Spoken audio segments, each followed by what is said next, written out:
నీ సేవలో ఎదురైనా ఎన్నో సమస్యలలో నా బలమును చూచుకొని నిరాశ చెందితిని. నీ సేవలో ఎదురైనా ఎన్నో సమస్యలలో నా బలమును చూచుకొని నిరాశ చెందితిని.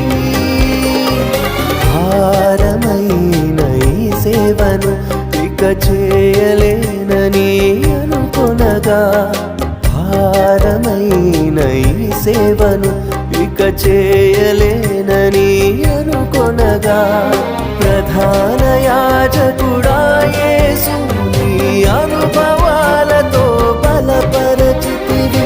ప్రధాన యాజకుడా